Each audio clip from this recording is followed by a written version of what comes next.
Hello, I'm going to spend the next couple of minutes going over the instructions for the files that were sent to you via Egnyte.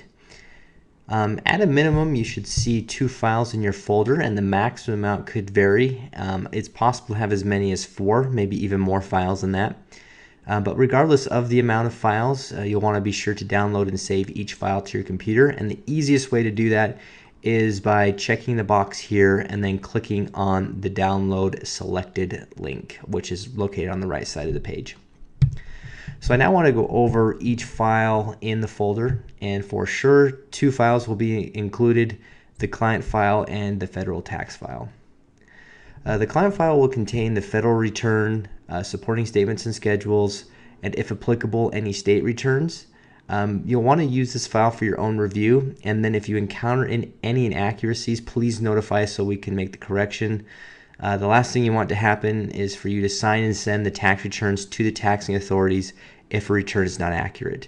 What we'll need to do is actually update the return and then send you a new copy of it so you can mail the corrected version to the taxing authorities. We also recommend that you keep a file of this for your records. The federal tax file is the return that you'll need to print, sign, and mail to the IRS. And there are 2 pages that I want to go over in this file, and that would be the instruction page and the signature page. So the instruction page will be the very first page of the file, and here's where you'll find the due date, forms to be filed, address to mail the file, any payment or refund due, and the transaction method. The transaction method will give you instructions of how to pay any balance due if you owe, how you'll receive a refund if a refund is due to you, and notify you that no payment or refund is due if neither apply. If you do want to pay by check or money order, a voucher will be included as part of the federal file. So this is the second page of Form 1040-NR. Here is where the taxpayer will need to sign and date. The taxpayer is the individual who is listed first on the return, and in this example, John is the taxpayer. So when signed, be sure to mail all pages in the file to the address on the instruction page. So one form you may receive is a state file. In this video, I'm going to use a Utah state return as an example. So like the federal file, the state file will also have an instruction page on the very first page.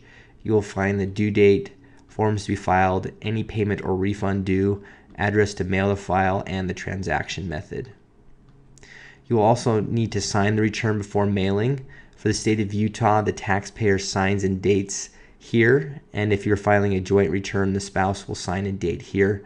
Other states will have similar requirements to this, and then when signed, be sure to mail all pages in the file to the address on the instruction page. Another form that you may receive is an estimated tax payment voucher. And here's an example of a voucher.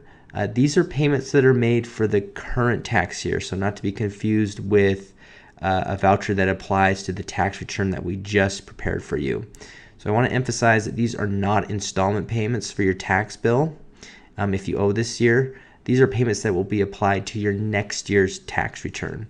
So you can have federal estimated tax payments such as the one shown here, or you could have state estimated tax payment vouchers included, and for the state it just depends on the laws of the state whether or not those would be required.